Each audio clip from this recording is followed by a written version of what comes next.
하나님 말씀 에베소서 2장 11절 12절 말씀입니다.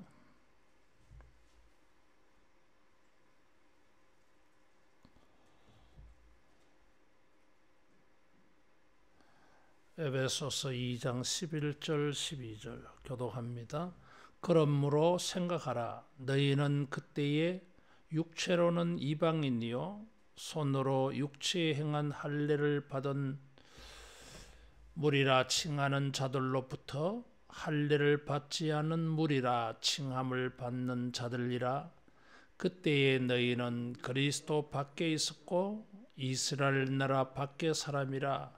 약속의 언약들에 대하여는 외인이요 세상에서 소망이 없고 하나님도 없는 자이더니. 아멘. 사도 바울은 이 1장 2장에서 2장 10절까지를 통해서 개인적으로 이방인들이 하나님의 은혜를 어떻게 입었는지를 말했어요. 그리고 이 11절 12절에는 이제 이방인으로서 공동체로서 어떤 은혜를 입었는가 그것을 생각하게 합니다. 여기 그러므로 생각하라 그랬어요. 그러면서 생각하게 한 것이 이 유대의 관점에서 이 사람들은 유대인들에게 멸시를 받는 그런 대상임을 소개하고 있습니다. 육체로는 이방인이다. 무할례자들이다. 그리스도 밖에 있었고 이스라엘 나라 밖에 있었고 언약의 밖에 있었고 세상에는 소망이 없고 하나님도 없는 자들이다. 여기 12절에 그때에 그랬어요. 이 그때에 19절에 보면 이제부터 그때와 이제를 대조해 가면서 이런 유대인의 관점에서 보면 아주 무시당하는 사람들이다. 사도 바울이 이렇게 말하는 것은 두 가지 이유가 있습니다. 하나는 무시하려고 이런 말을 하는 것이 아니라 전에는 이렇게 무시당하는 자들이었는데 지금 이런 모든 영적 혜택을 입었다. 우리가 얼마나 큰 은혜를 입은지 아느냐. 그것을 생각하게 만들어요.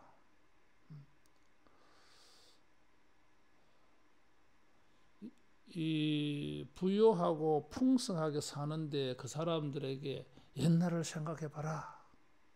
가난할 때를 생각해 봐라. 이렇게 말하는 것은 지금 현재를 가지고 감사하게 하려고 헌신하게 하려고 하나님의 은혜를 생각하게 하는 것입니다.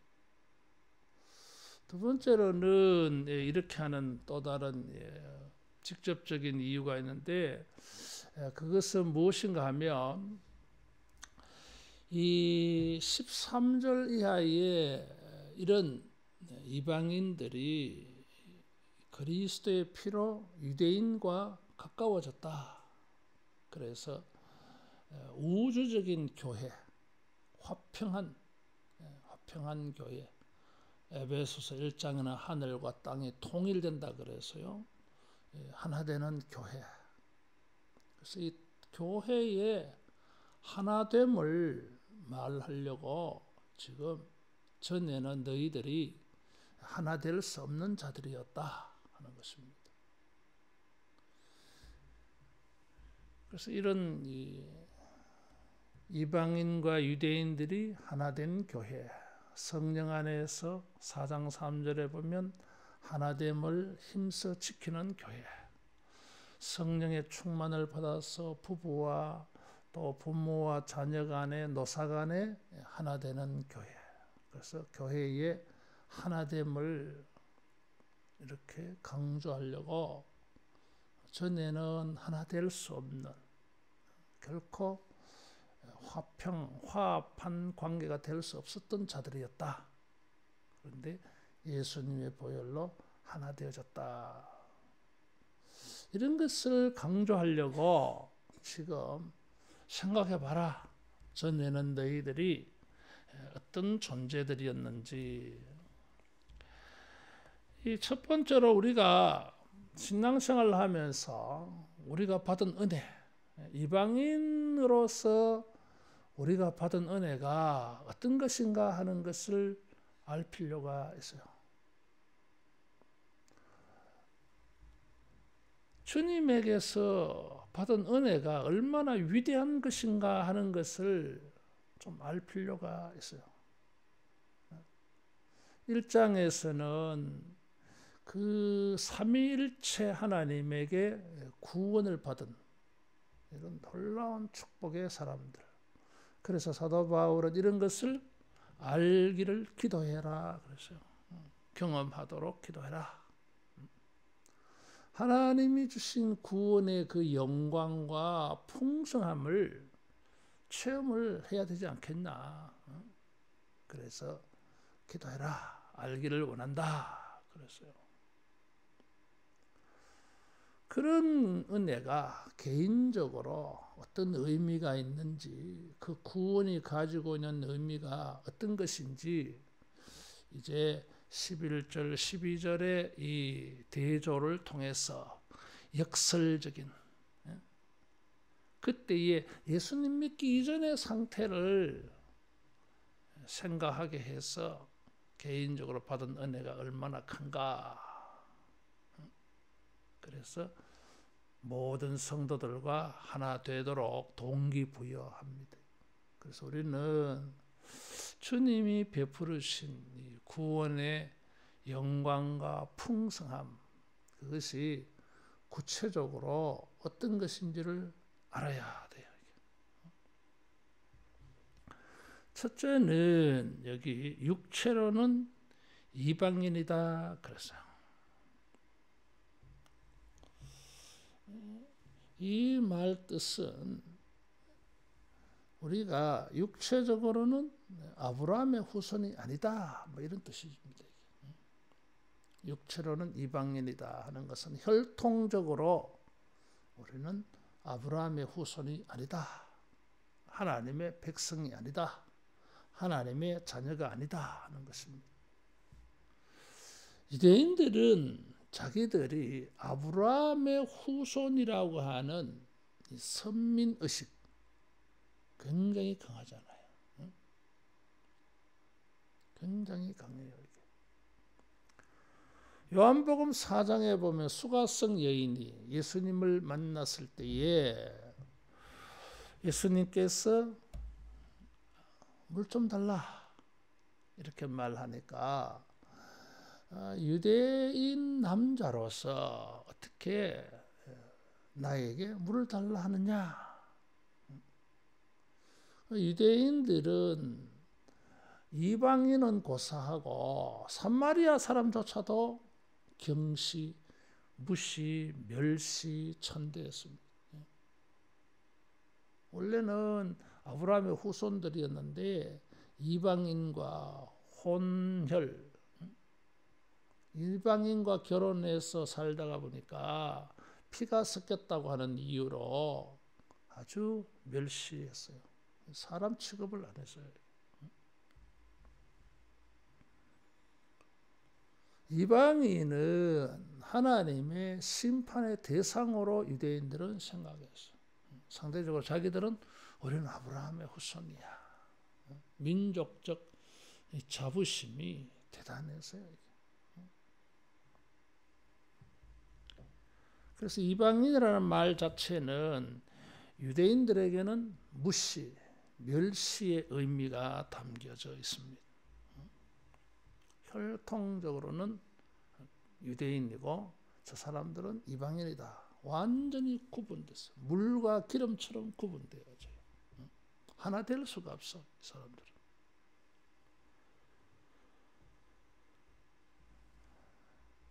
그런 유대인의 시선에서 보면 이런 이방인인데 예수님 안에서 같이 성령 안에서 같이 하나님의 전으로 지어져가. 21절에 보면 그의 안에서 건물마다 서로 연결하여 주 안에서 성전이 되어가고. 그 말은 유대인과 이방인의 구별이 없어졌다 이런 말이 되어지는 것처럼 보여요. 이방인도 혈통적으로 아브라함의 후손이 아닌데 아브라함의 후손과 다를 바 없는 그런 신분을 가지게 되었다 이 말이지. 물과 기름처럼 유대인이 볼 때에는 저 사람들은 택함 받지 못한 사람들인데 태어날 때부터 그런 족속들인데 유대인과 다를 바 없는 사람. 유대인이 아닌데 유대인이 됐다 이거지. 그것을 말해요. 눈여겨볼 것은 유대인이라고 해서 다 유대인이 아니에요. 사도 바울은 로마서와 갈라디아서를 통해서 혈통적 유대인이 아니다 그랬어. 이면적 유대인이 유대인이다. 이면적이라는 말을 사용을 했어요. 아브라함의 후손이라도 자기들의 관점에서 보면 우리는 아브라함의 후손이지만은 하나님의 입장에서 보면 그들은 유대인이 아니야. 혈통적 아브라함의 후손이 하나님이 생각하시는 하나님의 백성이 아니다 이거지. 예수님을 믿어야 하나님의 백성이 되어 이게. 이것은 굉장히 이게 파격적인 사건이야. 공식적으로는 하나님의 백성이 되려면 아브라함의 후손이어야 돼요. 근데 조상이 아니잖아, 아브라함이. 우리는 이방인은 아브라함의 후손이 될 수가 없어요, 이게 혈통적으로. 그런데 믿음으로 말미암아 사도 바울의 용어에 의하면 믿음이, 사도 요한의 표현은 영접하는 자 곧 그 이름을 믿는 자들에게는 하나님의 자녀가 되는 권세를 주셨으니 혈통으로나 육적으로나 사람의 뜻으로 나지 아니하고 오직 하나님께로서 난 자들이니라 그랬어요. 그래서 이 믿음이 물과 성령으로 거듭나서 하나님의 자녀가 돼.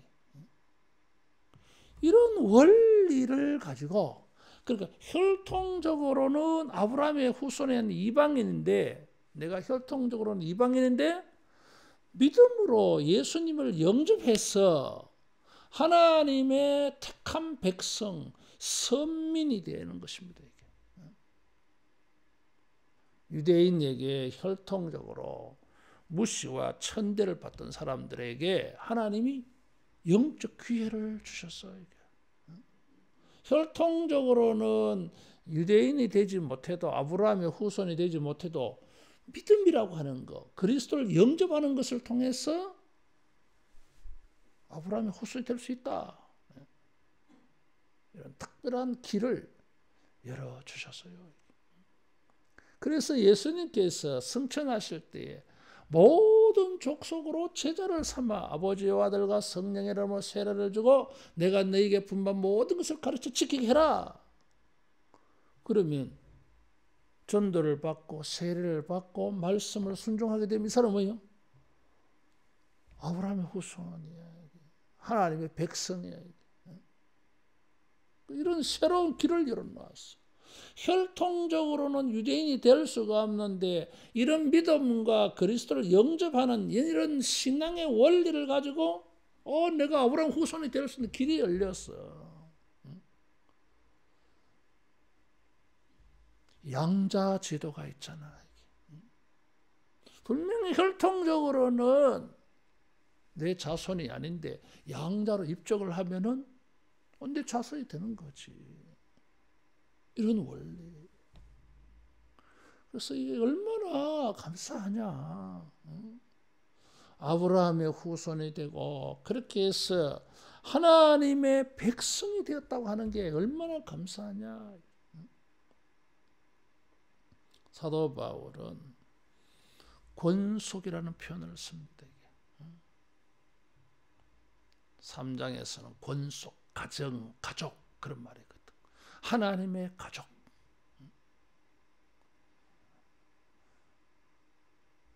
신앙생활을 하면서 우리가 하나님의 백성이라고 하는 것에 대한 감격이 식으면 안 됩니다. 하나님의 가족, 하나님의 자녀, 하나님을 아버지라 부른다. 이것은 유대인들이 생각할 때는 천지가 개벽할 사건. 이런 은혜가 이방인들에게 주어졌어요. 이것에 대해서 의미를 모르니까 얼마나 큰 신분상에 복을 받았는지를 몰라. 감동과 감격이 없는 거예요.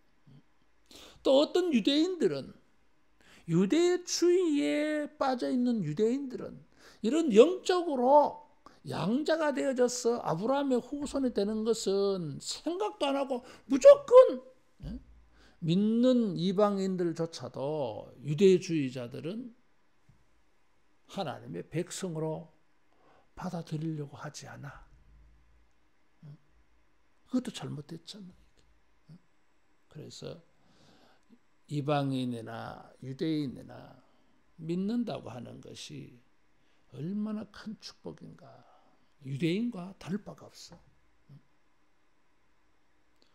여러분, 우리가 영적으로 아브라함의 후손이라고 하는 거, 하나님의 백성, 하나님의 가족이라고 하는 것에 대한 우리 감사, 감격을 가지고 우리가 신앙생활을 해가기를 바랍니다.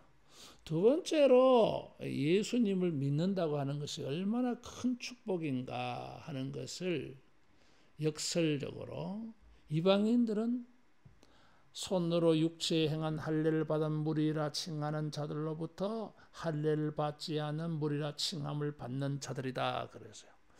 이게 지금 간단하게 할 말을 굉장히 길게 하고 있어요.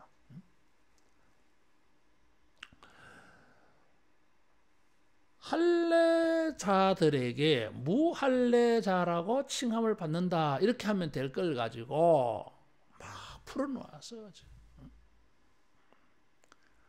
할례는 창세기 17장에 아브라함의 나이 99세 때에 하나님께서 나타나셔서 너는 내 앞에 행하여 완전하라 그러면서 너와 네 집에 있는 모든 남자들은 할례를 받게 해라.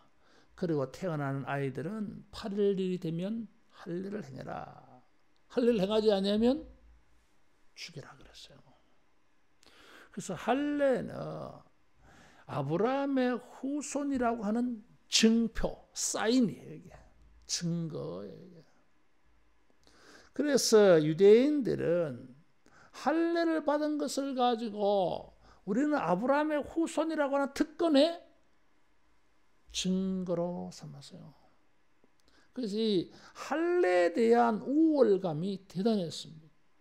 다윗이 골리앗과 전쟁할 때 뭐라고 말했어요? 저 할례 받지 못한 놈. 할례 받지 않은 것을 가지고 굉장히 그냥 개취급한 거야. 그게 유대인들의 할례에 대한 사고방식. 그래서 이 할례 받은 유대인들의 입장에서는 할례 받지 아니한 이방인들은 경멸의 대상이에요.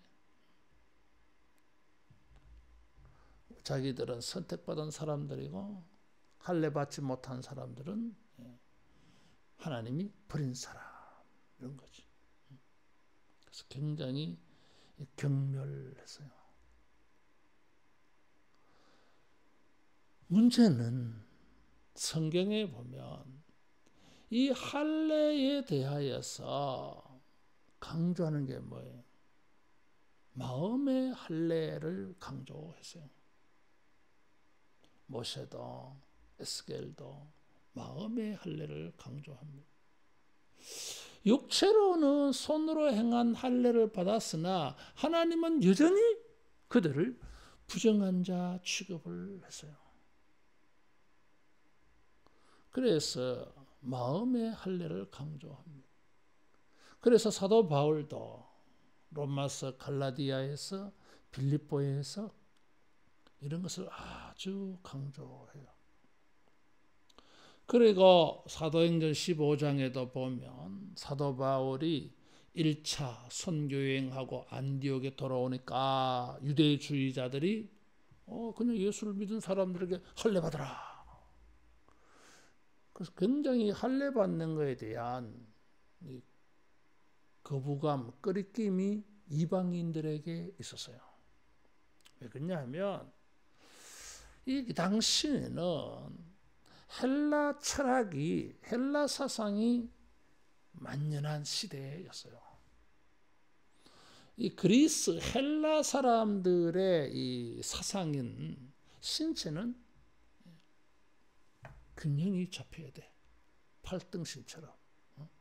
그리고 태어날 때부터의 신체 조건을 잘 지켜가야 돼.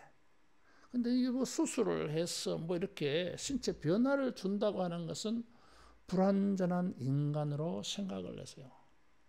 헬라 철학은 그 당시의 사람들의 사상은 인간의 완전함, 완전한 인간이에요. 그래서 그 사람들을 향하여서 누가복음 저자 누가는 전도할 때에 예수님을 완전한 인간으로 제시를 해요. 완전한 인간. 그래서 헬라 사람들이 내가 완전한 인간을 추구하는데 그런 모델이 예수님이네. 쉽게 접촉점이 만들어진 거예요. 이런 사고를 가지고 있는 사람들에게 포경 수술을 하라고 하니까 거부하는 거지. 그래서 이방인들 가운데에 유대교로 개종하는 사람들 가운데는 할례를 받는 사람도 있고 할례를 받지 않고 개종하는 사람도 있었어요. 그래서 이 할례까지 받아서 개종하는 사람들, 유대인들이 막 인정한 거예요.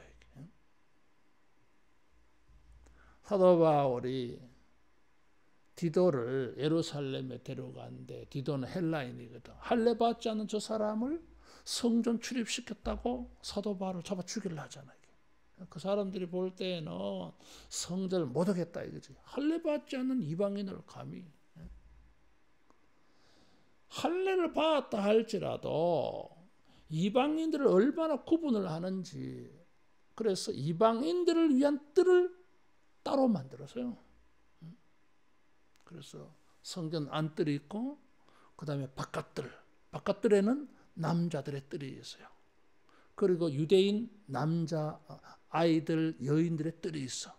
그 다음에 뭐예요? 이방인의 뜰이 있어. 성전 안뜰에서 제일 멀리 떨어져 있어요. 지역 구분이 확실해 이게. 그러니까 이게 하나가 될 수가 없어. 유대인의 이 전통적인 사고방식에서는. 근데 사도 바울은 이방인들은 할례를 안 받았는데도 뭐예요? 할례 받은 사람들은 이런 취급을 당하였는데도 바울의 입장에서는 할례 받은 사람이나 안 받은 사람이나 하나의 교회로 지어져 가는 데는 아무 문제가 없다고 본 거예요.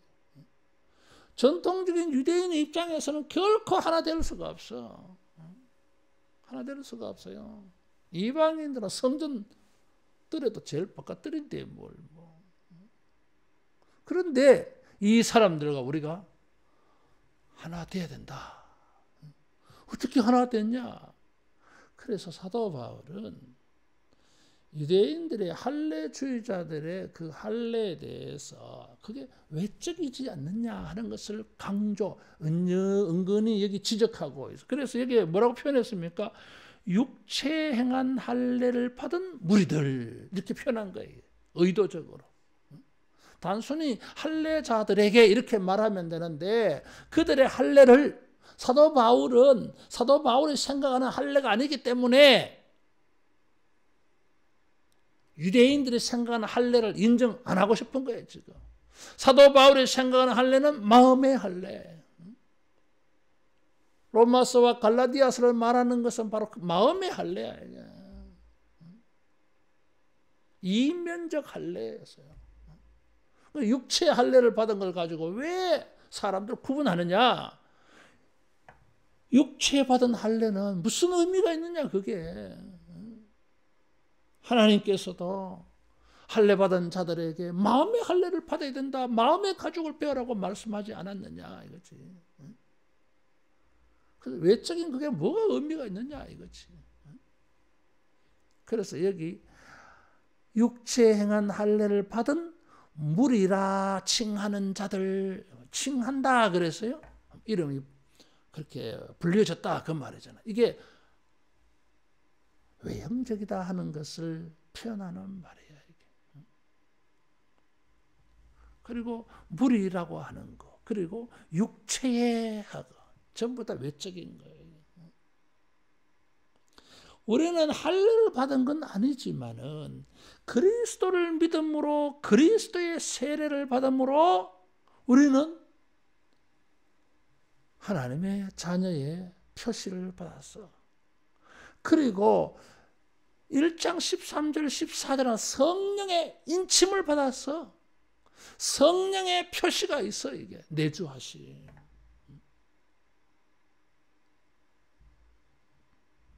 유대인들이 이방인들에게 너희는 할례를 받지 않지 않았느냐? 우리와 하나 될 수가 없어. 무시했는데 사도 바울은 아니지. 예수님을 믿음으로 세례를 받지 않았느냐? 성령의 인침이 있지 않느냐? 얼마든지 유대인과 이방인이 하나가 될 수 있지. 이방인들이여 생각해봐라. 할례를 못 받아서 우리는 하나님의 백성의 인침표도 없다고 실망했는데 그게 아닙니다, 여러분. 세례 받지 않았느냐? 성령의 인침이 있지 않느냐? 이것이 우리가 하나님의 백성의 증거요, 여러분. 자부심 가져라. 얼마든지 유대인들과 하나 될 수 있다. 감사해라. 이 사실에서 예수님을 믿는 게 우리가 얼마나 큰 감격과 감사가 되는지, 예수님의 이름으로 세례를 받은 것이 우리에게 유대인들이 할례 받은 자부심보다 더 큰 의미가 있어요. 예수를 믿는 이 속에 성령이 내주하셔가지고 성령이 우리에게 인쳐주시는 거, 성령이 우리에게 증거가 되시는 거, 사인이 되시는 거, 이것은 유대인들이 생각하는 할례보다 비교할 수 없는 영원하고도 확실한 증거야. 유대인들이 할례를 받은 것을 가지고 큰 자부심, 특권의식을 가진 것처럼 우리가 세례받고 성령을 모시고 사는 것을 통해서 여러 영적 자부심 가지기를 축원합니다. 하나님의 영이 내 안에 계셔. 영원토록 우리를 구원의 증거를 주셨어요. 할례와 비교할 수가 없어요. 안타까운 것은 이 할례주의자들은 그런 할례를 가지고 큰 자부심, 지나칠 정도로 이런 선민의식이 강한데, 더 큰 의미가 있는, 더 큰 축복이 되는 성삼위 하나님의 이름으로 세례를 받고 성령의 세례를 받고 성령의 인침이 있고 이런 그리스도인들은 이런 인침에 대한 자부심, 감사, 감격이 작다는 거예요. 우리가 이런 영적 세례 받은 것을 가지고 영적 할례 받은 것을 가지고 여러분 큰 감사, 감격, 영적 축복이 이렇게 느껴지기를 축원합니다. 자, 이런 것이 어떤 의미가 되느냐 하는 것입니다. 이런 것이 내적으로 우리에게 어떤 축복이 되느냐 하는 것을 12절에 역설적으로 이렇게 표현했어요. 전에는 너희가 그리스도 밖에 있었고, 그러니까 아브라함의 혈통이 아니고 아브라함의 혈통은 또 할례를 받아야 되니까 할례도 받지 않았는데, 그런데 뭐예요? 그렇게 해서 그리스도와 관계없는 사람이었어. 그런데 예수님을 믿음으로 그리스도 밖의 사람이, 우리는 그리스도 안의 사람이 됐어요. 밖이라고 하는 이 말은 원래 멀리 떨어져서 낯설다 뭐 이런 표현이에요. 이방인 상관없다 이런 거죠. 이게. 사도 바울은 로마서 9장 3절 4절에서 유대인의 이 특권 9가지로 자랑을 해요. 이게. 사실은 자랑이 아니라 그것을 의미를 고백하고 있습니다. 그리스도도 유대인에게서 나오셨어. 그래서 유대인의 것이라 그랬어요. 우리는 근데 이쪽 이방인 그룹에 속했잖아요. 그리스도 아무 관계가 없는 거예요, 이게. 왜? 혈통으로 아브라함의 후손이 아니라서. 근데 뭐요? 양자로 들어갔어. 성령으로 말미암아, 믿음으로 말미암아. 그래서 저대는 그리스도 아웃사이더. 근데 이제는 예수님을 믿음으로 우리는 그리스도 안의 사람이 됐어. 이 놀라운 거예요. 사도 바울이 생각할 때.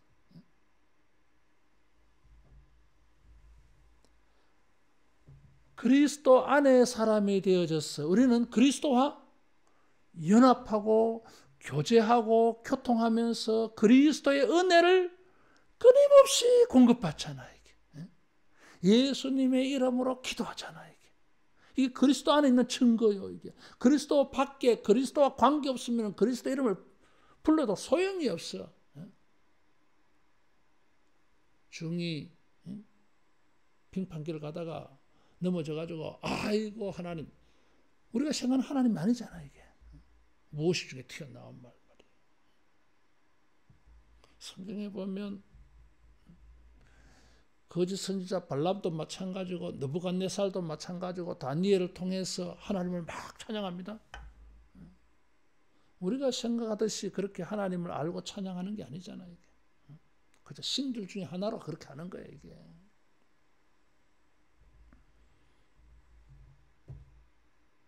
그런데 우리는 예수님을 믿었어. 영접하고 보니까 우리가 예수님을 모셔들었는데 이게 내가 예수님을 환영하고 모셔드리고 내가 예수님을 영접했는데 사실은 그게 아니라 예수님이 우리를 영접한 게 돼요. 그리고 우리가 예수님 안에 있어. 예수님이 내 안에 계시는데 우리는 예수님 안에 있어. 그림으로 그리면 원 2개가 동그라미 2개가 탁 포개지만 어느 것이 어느 것 안에 있는지 모르잖아. 이게 그렇게 된 거예요. 이게 완전히 연합된 거예요. 하나 된 거예요. 그리스도 밖에 있으면 구원이 없지. 지옥이지. 어떻게 우리가 그리스도 안에 들어갈 수 있습니까? 유대인 신자들의 사고에 의하면 아브라함의 후손이어야 이 족보 안으로 들어올 수 있어. 근데 믿음으로 양자로 들어간 거예요, 우리가.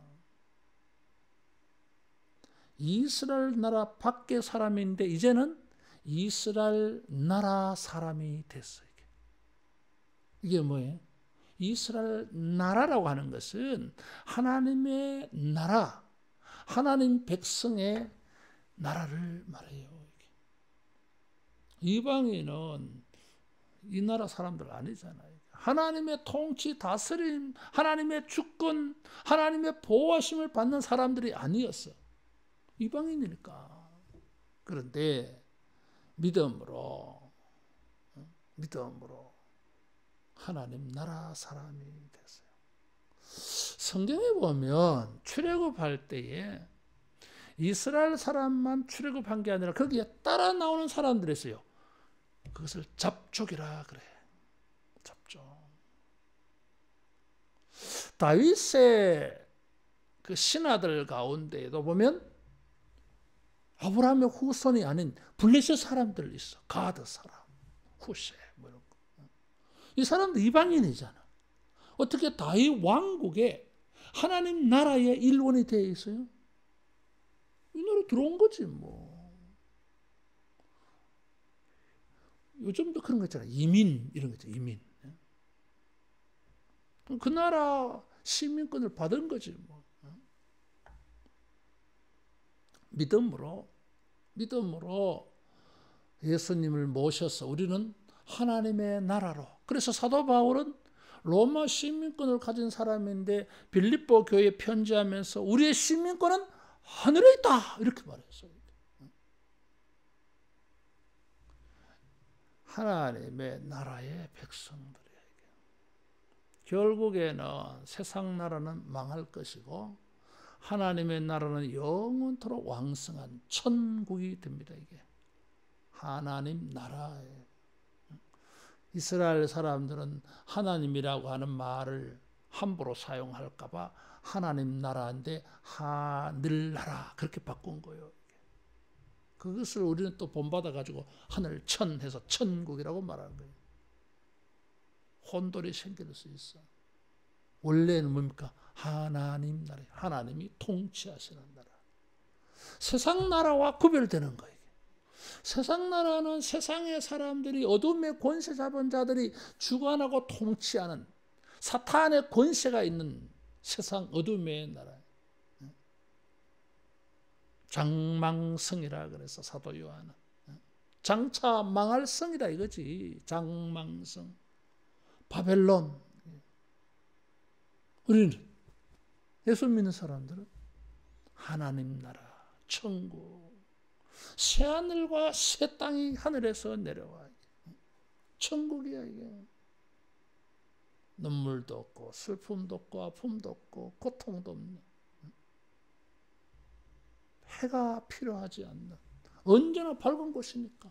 하나님이 예수님이 빛이시니까 거기에서 성령 안에서 의와 평강과 희락을 누려. 이게 하나님 나라, 이스라엘 나라예요. 영적 의미로 이스라엘 나라라고 하는 것은 천국을 말해요.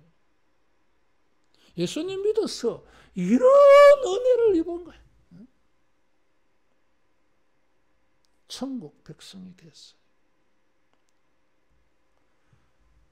약속의 언약들에 대하여는 외인이요. 그래서 여기 두 가지 용어가 나왔어요. 약속이라는 말과 언약이라는 말이 있어요. 이 성경에는 언약들이 많이 있습니다. 노아 언약, 무지개 언약 있잖아요. 아브라함의 약속이 있어요. 하나님께서 아브라함에게 약속으로 주신 언약이 있어요. 후손 문제, 땅 문제, 복의 근원이 되게 하겠다. 창세기 12장 1절에서 4절에 나오는 말씀.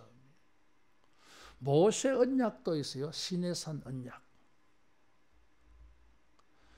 다윗 언약도 있어요. 사무엘하 7장에 하나님께서 다윗의 후손은 영원토록 왕위에 있을 것이다.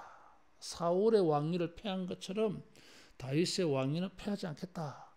그렇게 말씀하신 이유가 뭐예요? 다윗의 후손 예수님이 오셔서 그 왕위가 영원해. 열왕기를 통해서 다윗의 후손의 왕의 역사는 끊어졌는데 하나님이 생각하시는 다윗의 왕의 역사는 계속되고 있어. 예수님. 영원한 나라. 이런 것이 약속의 언약이야. 근데 이런 하나님의 축복의 약속에 이방인들은 제외되어 있었어. 근데 예수님 믿음으로 말미암아 영적 아브라함의 후손 하나님 나라 백성이 되어서 그 사람들에게 주신 영원한 하나님의 약속이 이 사람들에게 똑같이 주어지는 거지. 이게. 성경의 모든 약속의 말씀들이 예수님 안에서 성취되어야 될 모든 하나님의 약속 예언들이 우리와 무관한 게 아니라 다 우리에 다 연결되어 있어. 이게 얼마나 큰 축복이냐 이거죠. 세상에서 소망이 없고 세상 살면서 왜 희망을 안 가지겠어요? 그때 사도 바울이 생각하는 소망, 희망은 없는 사람, 이방인들은. 왜 희망이 없어요? 이건 종말적이라. 소망이라고 하는 단어는 종말적인 단어예요. 종말적으로 이방인은 소망이 없어. 왜? 마지막에는 다 지옥 유황불 심판받을 거 아니야. 이게. 그러니까 미래가 희망이 없는 족속들이야. 그런데 예수님을 믿어서 영적 아브라함의 자손이 되어서 세례를 받고 성령에 인쳐줘가지고 이 사람은 영원토록 하나님의 백성 자녀다, 천국 백성이다 표시를 딱 주셨어요. 그래서 우리는 소망이 있어요. 예수님의 재림이 우리에게 영원한 소망이, 천국의 소망이 있어. 구원받은 소망이 있고 죄 용서의 소망이 있고 하늘에 쌓아놓은 소망이. 성경에 보면 이 소망을 가리켜서 의의 소망이라는 말도 나오고 하늘에 쌓아둔 소망, 구원의 소망, 영생의 소망, 산 소망, 부활의 소망 뭐 이런 말도 많아. 따라하겠습니다. 희망이 있다. 희망이 있습니다. 이 세상 사람들 속에서 희망이 없어 보이는 인생 같아 보일지 모르지만 예수님 안에서 희망이 있어요. 우리의 행한 모든 일에 보상이 없는 것 같아 보여도 믿음으로 행한 모든 일에 주님이 축복하여 주시는 것이 있을 줄로 믿습니다. 이 소망이 있어. 그래서 우리가 뭐예요? 십자가도 환난도 고초도 참고 견디면서 주님께 헌신하고 충성하고 그의 일에 협력하고 후원하고 동력하고 그렇게 사는 거지. 왜? 그런 일에 소망이 있거든. 소망이 있거든. 여러분 우리가 이런 소망을 가지고 신앙생활 하기를 바랍니다. 전에는 소망이 없었어. 뭐 저래 뭐 그래 살아봐야 뭐 끝이야. 세상적으로 그래 살아보이 뭐 넌 결국 죽고 지옥 갈 사람인데 뭐 무슨 희망이 있어?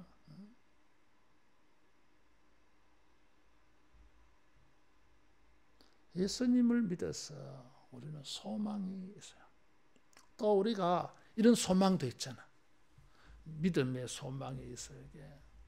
우리가 이 믿음으로 행하면서 소망을 가지잖아. 하나님이 기억하신다. 하나님이 보상해 주신다. 하나님이 축복해 주신다. 이런 소망이 있어. 그래서 우리가 헌신하고 섬기는 거지. 이게. 신앙은 믿음은 소망 있게 해줘요. 그래서 우리가 믿음을 가지고 소망 있는 이런 생활 되기를 바랍니다. 절망하지 말라 그 말이에요. 낭망하지 말라. 아이고 나는 희망 없다. 그건 믿음을 포기하는 거야. 하나님도 없는 자이더니 옛날에는 그랬어. 그런데 우리는 예수님을 중보자로 해서 하나님에게 나아갔어. 이게. 하나님을 아버지라 불러. 이게. 하나님이 없는 게 아니야. 이게. 하나님이 없다고 하는 이 단어는 좀 특이한 단어예요. 신약 성경에 한 번밖에 안 나와요. 헬라 사회에서는 신이 없는 자라고 하는 것은 신이 버린 자 그 말이에요. 신이 버렸다. 신에게 버림받은 사람이 하나님이 없는 자. 그런 그 당시 유행하는 말이 있었어요. 사도 바울이 그것을 따가왔어요. 우리는 하나님이 버린 사람이 아니야. 여러분, 제일 불행한 인간이 누굽니까? 그 세상 사람들이 생각할 때 제일 불쌍한 인간은 신이 버리는 사람이야. 그리스, 헬라 신화에 신이 버린 사람. 그러니까 그 사람은 신이 저주한 사람이야, 이게. 근데 그런 유대인의 입장에서 이방인은 하나님이 버린 사람들이었는데 믿음으로 예수님을 영접했더니 하나님을 아버지라 불러요. 하나님의 양자가 된 거예요. 그래서 천국을 유업으로 받아. 하나님의 친자녀가 되어졌어.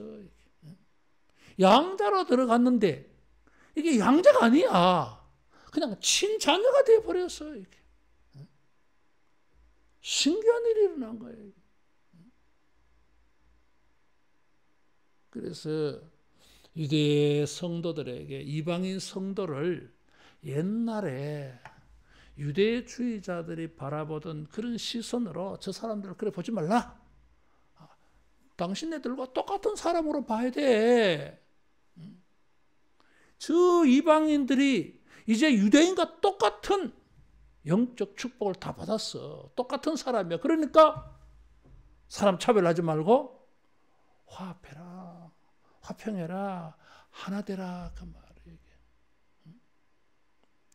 믿음으로 말미암아 우리가 누리고 있는 이 놀라운 축복과 이 놀라운 유산은 어떤 것으로도 그리스도인들을 분리시킬 수가 없다고 하는 것입니다. 어떤 일로도 그리스도의 교회를 분리시켜서는 안 된다 하는 것입니다. 왜? 이런 놀라운 축복을 같이 받았어. 같이 받았어. 그래서 이런 은혜를 생각해봐라. 이방인도 생각해보고 유대인들도 너희들도 생각해보라. 그래서 이 놀라운 축복을 우리가 이제 똑같이 차별 없이 동등하게 받고 있다. 그래서 하나가 되라 그 말이에요. 하나가 되라. 어떤 이유로도 분리하지 말라. 우리가 예수님을 믿어서 받은 축복이 얼마나 위대한 것인가. 천지가 개벽할 수 있는 역사가 바뀌어지는 사건. 구약 성경 역사가 바뀌어지는 사건이에요, 여러분. 이런 것을 깊이 생각하면서 끊임없이 묵상하면서 이 은혜를 깨닫고 맛을 봐가면서 모든 성도들과 더불어 하나됨을 힘써 지키는 이런 교회가 되어지기를 축원합니다. 기도하겠습니다.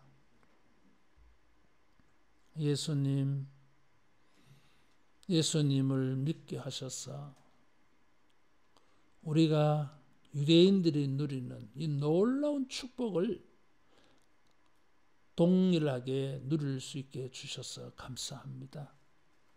우리가 이런 놀라운 은혜를 입었으니 이런 놀라운 은혜를 가지고 주님께 감사하며 더 헌신 충성하고 이런 은혜를 입었으니 성도가 그리스도 안에서 모두가 어떤 이유로도 분리되지 아니하고 하나됨을 힘써 지켜서 성령의 전으로 그리스도의 몸으로 온전히 세워져가는 우리 모두 되게 하여 주시옵소서.